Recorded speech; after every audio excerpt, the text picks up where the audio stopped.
HCA secretary Devaraju రెండో రోజు custody ముగిసింది. కీలక విషయాలు రాబట్టారు సిఐడి అధికారులు. హెచ్సీఏ నిధుల గోల్మాల్ అక్రమాల్లో కీలకంగా ఉన్నాడు దేవరాజ్. హెచ్సీఏ ప్రెసిడెంట్ జగన్మోహన్ రావు దాఖలు చేసిన ఫోర్జరీ డాక్యుమెంట్లపై కూడా ఆరా తీశారు. బీసీసీఐ నుంచి వచ్చిన నిధులను పక్కదారి పట్టించారు అన్న అంశంపై కూడా ప్రశ్నలను సంధించారు. హెచ్సీఏ సెక్రటరీ దేవరాజు రెండో రోజు కస్టడీ ముగిసింది. కీలక విషయాలను రాబట్టినట్టు తెలుస్తోంది సిఐడి అధికారులు. పూర్తి డీటెయిల్స్ మా ప్రతినిధి రవి మనకు అందిస్తారు. రవి,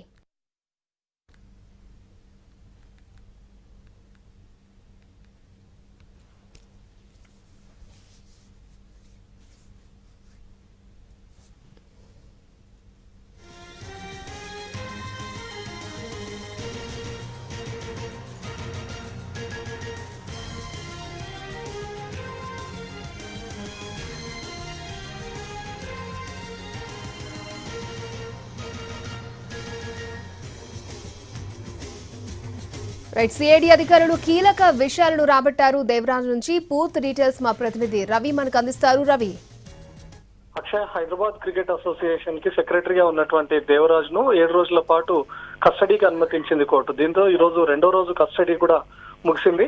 హెచ్సీఏ ఎప్పుడైతే కేసు నమోదు చేసిందో సిఐడి, అప్పుడు కొంతమంది నిందితులను అరెస్ట్ చేశారు. ఆ టైంలోనే దేవరాజ్ పరారయ్యాడు. కేసు నమోదు చేసినటువంటి 13 రోజుల తర్వాత దేవరాజ్ ను పూణేలో పోలీసులు అదుపులోకి తీసుకున్నారు. అంటే తన దగ్గర కీలక విషయాలు ఉన్నాయి, కీలక డాక్యుమెంట్స్ కూడా ఉన్నాయి కాబట్టి దేవరాజ్ పారిపోయాడని కూడా సిఐడి అధికారులు భావిస్తున్నారు. అయితే ఎప్పుడైతే సిఐడి కేసు నమోదు చేస్తుందని ఉప్పల్ సిఐ ఎలక్షన్ రెడ్డికి తెలిసిందో, ఎలక్షన్ రెడ్డి దేవరాజ్ సన్నిహితంగా ఉన్నారు. ఎలక్షన్ రెడ్డి ఇచ్చినటువంటి సమాచారం మేరకే దేవరాజ్ పరారైపోయాడు. ఆ రోజు నుంచి 13 రోజుల పాటు పలు రాష్ట్రాల్లో తలదాచుకున్నాడు. తిరుపతి, వైజాగ్, ఆ తర్వాత చెన్నై వెళ్ళిపోయాడు. అటు నుంచి గోవా వెళ్ళాడు. గోవా నుంచి మహారాష్ట్ర, అటు నుంచి పూణేలో ఒక హోటల్లో తలదాచుకుండగా అక్కడ సిఐడి అధికారులు పట్టుకున్నారు. సో ప్రస్తుతం రెండో రోజు కస్టడీలో అసలు జగన్మోహన్ రావు ఇచ్చినటువంటి ఫోర్జరీ డాక్యుమెంట్లపై కానీ ఎస్సీఏ నిధులను ఏ విధంగా మళ్లించారు, బీసీసీఐ నుంచి ఏటా వచ్చినటువంటి నిధులన్నీ, వాటన్నిటిని మీరు ఏ విధంగా పక్కదారి పట్టించారు అనే దానిపైనే సిఐడి అధికారులు రెండో రోజు కస్టడీలో కూడా ప్రశ్నించారు. తను ఎందుకు పారిపోవాల్సి వచ్చింది, రోజుకో ప్లేస్ చొప్పున ఎందుకు తలదాచుకోవాల్సి వచ్చింది, తను పారిపోవడానికి కూడా ఎవరెవరు సహకారం అందించారు, ఎక్కడెక్కడ తలదాచుకున్నారు అనే దానిపైన కూడా ఇప్పటికే సిఐడి అధికారులు ప్రశ్నించారు.